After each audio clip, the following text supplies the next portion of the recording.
Pai, obrigado pelo estudo de hoje. Mais obrigado ainda pela oportunidade que você nos dá a cada dia para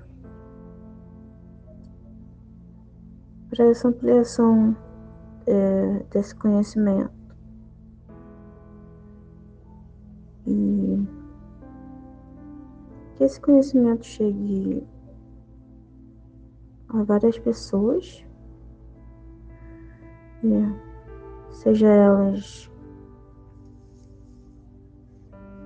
pessoas grandes com muito conhecimento, ou até aquelas pequenas que ainda estão no processo de ascensão. É isso. Obrigada, Pai. Obrigada, irmãos encarnados e desencarnados. E é isso. Vocês tenham um bom proveito nesse estudo, né? E boa noite. Olá pessoal, boa noite. Estamos aqui juntos mais uma vez para estudarmos, para alimentarmos nossa alma. Hoje nós falaremos do Evangelho segundo o Espiritismo, a coletânea de preces espíritas.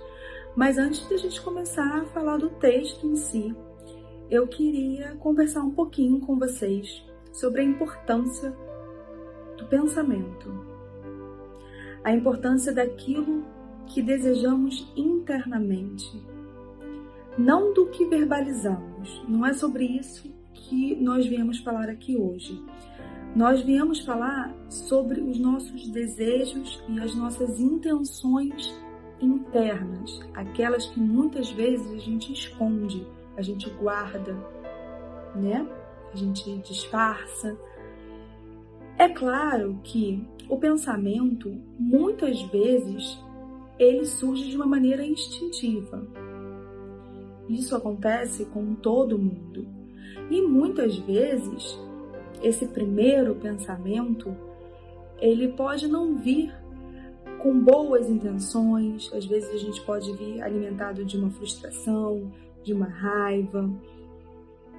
Mas eu tô falando de como a gente trabalha isso, de como a gente transforma esse primeiro, esse segundo, esse terceiro pensamento sobre as questões do mundo, sobre as nossas relações com o outro, sobre os pensamentos que a gente carrega, para onde a gente vai. Que nós somos o que pensamos, nós somos o que sentimos. E nós recebemos o que nós enviamos. Certo? Então, quando a gente fala de preces, a gente fala disso. A gente fala do que a gente pensa, do que a gente deseja lá dentro. E isso a gente não muda.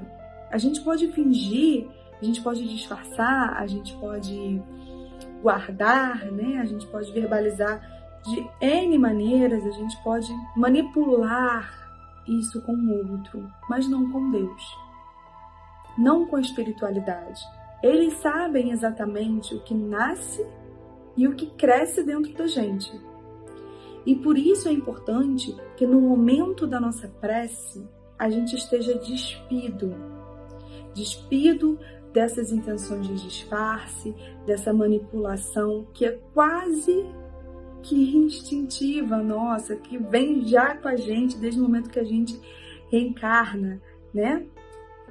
Então, vamos falar agora do Evangelho, mas vamos ter em mente essa pequena introduçãozinha, esse pequeno bate-papo sobre os nossos verdadeiros pensamentos, as nossas verdadeiras intenções. Então, aqui no Evangelho, a gente se depara com o seguinte dito, né? Os espíritos hão dito sempre: a forma nada vale, o pensamento é tudo. Ore, pois cada um segundo suas convicções e da maneira que mais o toque.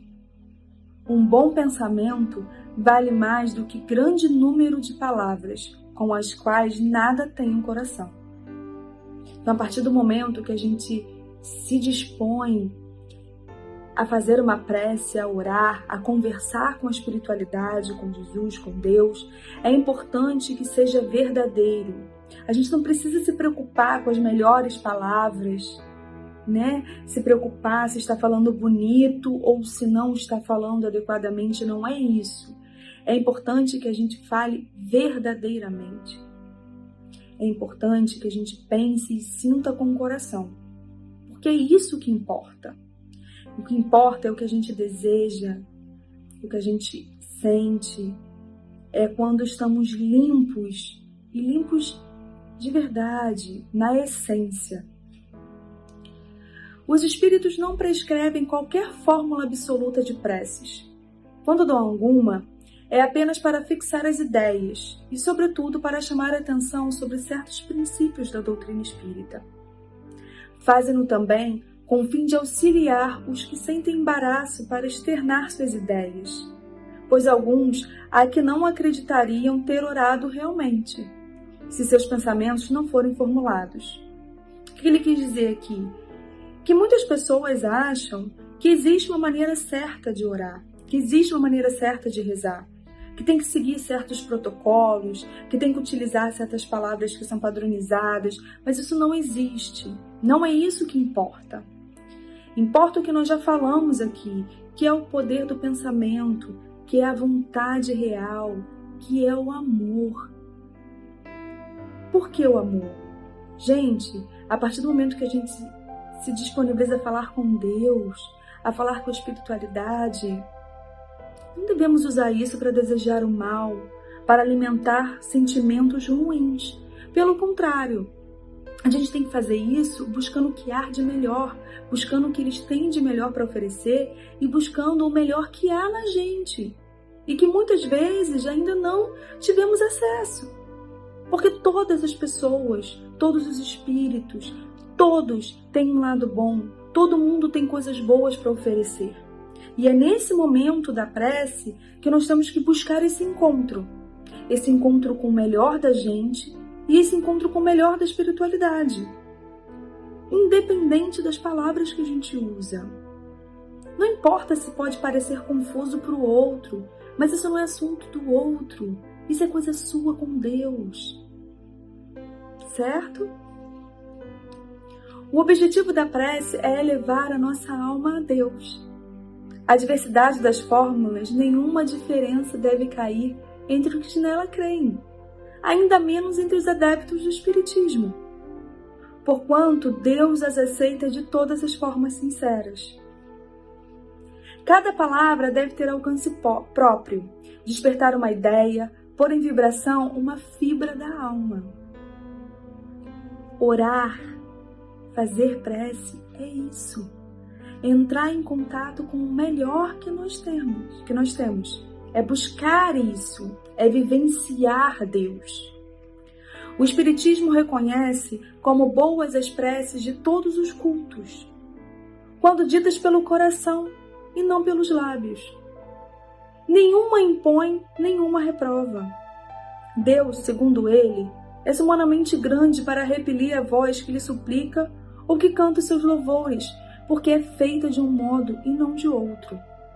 Quem quer que lance anátema contra preces que não estejam no seu formulário, provará que desconhece a grandeza de Deus. Crer que Deus se atenta a uma fórmula é emprestar-lhe a pequenez e as paixões da humanidade. Quem dita regras somos nós. Não é nisso que Deus se prende, não é isso que Deus quer da gente. Paradigmas, protocolos, rótulos, isso pouco importa. Isso pouco importa. Se é feito num templo, se é num templo budista, se é numa igreja católica, se é através de canções evangélicas, se é numa casa espírita. Não é isso que vai ditar a importância ou a legitimidade dessa oração. E sim, o que carregamos com a gente. Porque se nós não estivermos bem, se não tivermos pensamentos bons, nós vamos carregá-los onde quer que estejamos. O importante é que a gente trabalhe o melhor da gente e que no momento que formos falarmos com Deus, que seja inteiro, que seja verdadeiro. No prefácio desse capítulo, os Espíritos recomendaram que, encabeçando essa coletânea de orações, nós puséssemos a oração dominical. Bom, o que é a oração dominical? A palavra dominical, ela significa do Senhor ou referente ao Senhor. Então, a oração dominical significa oração do Senhor e não aquela oração que é realizada aos domingos, tá? Então, eles pediram que a gente colocasse a oração dominical como oração principal, não somente porque ela procede de Jesus, obviamente, mas também porque ela pode suprir todas as demais. Porque ela é o mais perfeito modelo de concisão, verdadeira obra-prima da sublimidade e da simplicidade. Nela, nós temos o pedido das coisas necessárias à vida e o princípio da caridade. Quem adiga a intenção de alguém, pede para este o que pediria para si mesmo. Então, através da oração dominical, essa prece, que ela engloba todos os nossos anseios, assim como todos os nossos desejos, ela nos coloca para praticar a caridade. Por quê? Nós estamos desejando ao outro o que desejaremos para nós. E isso deveria ser o que guia todas as nossas atitudes no nosso dia a dia. Nós deveríamos pensar e agir para o outro, assim como gostaríamos que recebesse essa ação e esse pensamento. Para preencher o que divaga a concisão dessa prece deixa no pensamento, a cada uma das proposições aditamos, aconselhado pelos Espíritos, e com a assistência deles, um comentário que lhes desenvolve o sentido e mostra implicações. Conforme, pois, as circunstâncias e o tempo que disponha, poderá que aquele que ore dizer a oração dominical, ou na sua simples forma, ou na sua forma desenvolvida. E aí, a gente entra no item 3, na parte 1 do item 3, que é a introdução dessa oração. E aí, para falar da introdução dessa prece linda, completa, importante, eu preferi ler, tão e unicamente ler, porque eu entendo a minha limitação na interpretação completa de parte ou de toda a prece. Porque, sem dúvida alguma, vindo ela de Jesus, engloba muito mais do que qualquer um de nós possa interpretar.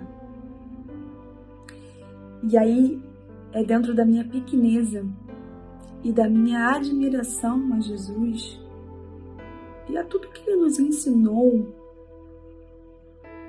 e a toda a paciência de Deus pela minha caminhada, pela nossa caminhada, que vou apenas replicar as palavras que constam no Evangelho. Parte 1. Pai nosso que estás no céu, santificado seja o teu nome. Cremos em ti, Senhor, por tudo que revela o teu poder e a tua bondade. A harmonia do universo dá testemunho de uma sabedoria, de uma prudência e de uma previdência que ultrapassam todas as faculdades humanas.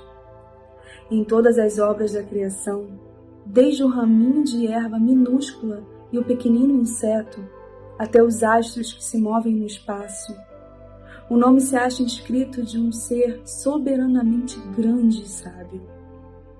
Por toda parte se nos depara a prova de paternal solicitude. Cego, portanto, é aquele que não te reconhece nas tuas obras. Orgulhoso, aquele que não te glorifica, e ingrato, aquele que não te rende às ações de graça. E é depois disso que eu vos convido a fazer a oração dominical. Pai nosso que estás no céu, santificado seja o vosso nome. Venha a nós o vosso reino. Seja feita a vossa vontade, assim na terra como no céu. O pão nosso de cada dia nos dai hoje. Perdoai as nossas ofensas, assim como nós perdoamos a quem nos tem ofendido. Não nos deixeis cair em tentação, mas livrai-nos do mal. Amém. Fiquem com Deus. Até a próxima.